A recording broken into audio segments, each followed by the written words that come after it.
Hello and welcome back to my channel. I'm Joyce and in today's video, I am going to discuss about email etiquette that everyone should know.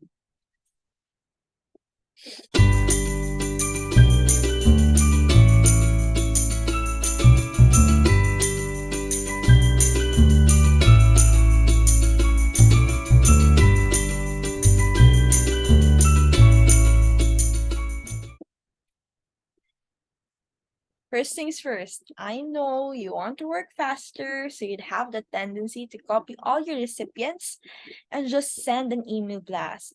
But there are people who doesn't want that. Networking is one thing, but sharing information they don't intend to share or they don't approve to be shared is something else. There's a way in sending an email that you can use. For example, there's a difference between to CC or BCC. And in this part, I'm going to discuss more about that. You see, using to is reserved for the main recipients of your email. So for example, if you're talking to your boss or you're talking to a client or you're just talking to someone that who is your main recipient, you should use to. But for example, you have another colleague that you want to be part of the conversation. You can either use to or you can use CC. Either way, but you can use any of the two. But remember that two is reserved for the main recipient. So if the other party is not a main recipient, you can just include them to your CC or your carbon copy. Because using to and CC will allow them to see the thread of the conversation. Other than that, other than that, using CC and to is almost the same because you can see everyone who's included in the email.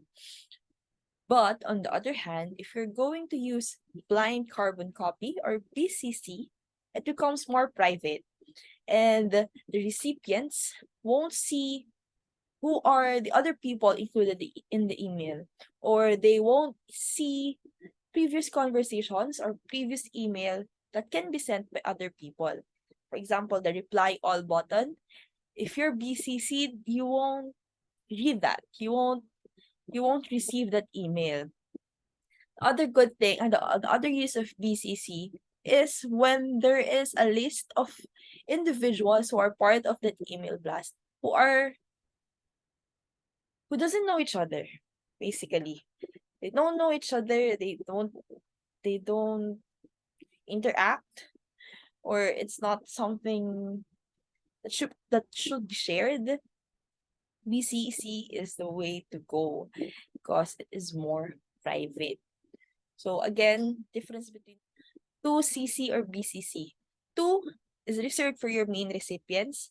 CC is used when you think that that person or that email needs to read or receive that information too. BCC, on the other hand, is used if the list of your emails or the recipients of your emails doesn't know each other and you want to personalize their email or you want to to make an email blast without them knowing who the other recipients are. So it wouldn't be a problem if they received it and then they won't be bombarded with a list of other emails included in the conversation. So that's one. The second feature that I would like to share about, if you're emailing someone from the same time zone and it's already the middle of the night, you are aware that they work in the traditional working hours, please stop. Don't send that email yet. First, you must consider, is it an emergency? Is it of highest priority for the receiver? If it's not, please use that schedule feature and draft it to be sent at the earliest convenient time for the next day. Or another thing that I usually see nowadays, I think you can also include this part as a gentle reminder. You can include the phrase, Please reply at your earliest convenience. It's respectful, it's nice, it's kind, and it's concise. It delivers the message, but it doesn't put any pressure or too much pressure to the recipient. Finally, the cause of all anxiety whenever emailing.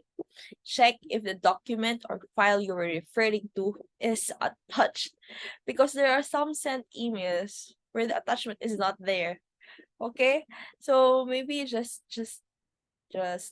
double check that, or maybe triple check that, because the file that you have sent might be wrong. Maybe the file name is not supposed to be that way. So please check that, just to avoid any confusion or any unnecessary events that is not that you can prevent.